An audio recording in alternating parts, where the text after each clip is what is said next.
రామాయణం. రామలక్ష్మణులు, విశ్వామిత్ర మహర్షి, ఇతర మహర్షులు జనకపురి చేరుతారు.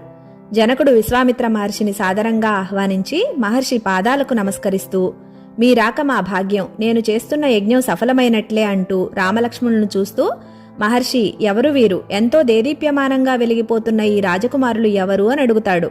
విశ్వామిత్ర మహర్షి, వీరు అయోధ్యకు రాజైన దశరథుని కుమారులు రామలక్ష్మణులు, శివధనస్సును దర్శించేందుకు వచ్చారు అని చెప్తారు. జనకుడు అందరికీ ఆతిథ్యం ఇచ్చి శివధనస్సును అంతఃపురంలోనికి తెమ్మని తన పరివారానికి చెప్తాడు. వాల్మీకి రామాయణం ప్రకారం 5,000 మంది శివధనస్సును మోసుకుంటూ ఎంతో కష్టపడి తెచ్చి అంతఃపురంలో పెట్టారు. విశ్వామిత్ర మహర్షి రాముణ్ణి చూసి, రామ, ఒకసారి దాన్ని చూడు అని చెప్తారు. దక్షయజ్ఞం ధ్వంసం సమయంలో శివుడు ఆ ధనస్సును స్వయంగా ధరించి తర్వాత దేవతలకు ఇస్తాడు. జనక మహారాజు ఒక మహత్తరమైన యజ్ఞం తలపెట్టినప్పుడు ఆ యజ్ఞం కోసం భూమిని దున్నుతుంటే నాగేటి చాలులో దొరికింది సీత. యజ్ఞం సఫలీకృతం అయ్యాక దేవతలు జనకుడిని ఆశీర్వదిస్తూ వరుణదేవుడు ఆ శివధనస్సును జనకుడికి యజ్ఞఫలంగా ఇస్తాడు.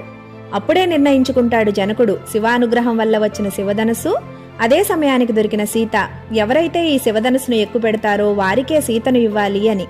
శివధనస్సును ఎక్కుపెట్టినవాడు సాక్షాత్తు శివుడే అని విశ్వామిత్రుడు చెప్పగానే రాముడు, సరే గురుదేవా అని గురువుకు నమస్కరించి వెళ్లి శివధనస్సుకు ప్రదక్షిణం చేసి నమస్కరిస్తాడు.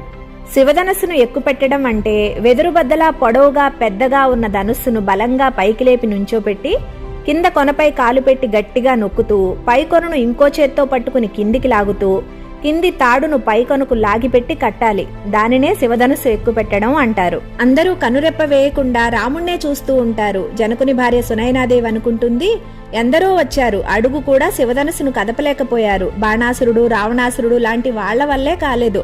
రాముడేంటి చూడడానికి చిన్న పిల్లాళ్లా ఉన్నాడు, ఇతను ఎక్కుపెట్టడం ఏంటి? అది చూసేందుకు ఇంతమంది జనాలు, ఈ జనక మహారాజుకు సలహాలిచ్చేందుకు కూడా సరైన వారు లేనట్టుందే అనుకుంటుంది. ఇంతలో రాముడు ఒక్క చేత్తోనే ఆ శివధనస్సును లేపి నుంచోపెట్టి గట్టిగా పట్టుకుని తన పాదంతో కింది కొనను గట్టిగా తొక్కిపెట్టి రెండో చేత్తో కింది కొనుకున్న తాటిని లాగి పై కొనకు కట్టడానికి పై కొన గట్టిగా వంచగానే పెళపెళమంటూ విరిగిపోతుంది శివధనస్సు. అంతే. అందరూ ఆశ్చర్యపోతూ జయ జయ ధ్వానాలు పలుకుతూ ఎంతో సంతోషంగా రాముణ్ణి అభినందిస్తారు. అలా విశ్వామిత్ర మహర్షి అనుజ్ఞతో రాముడు జనకపురిలో శివధనస్సును ఎక్కుపెట్టడం జరిగింది. తర్వాత కథ నెక్స్ట్ వీడియోలో. Thank you.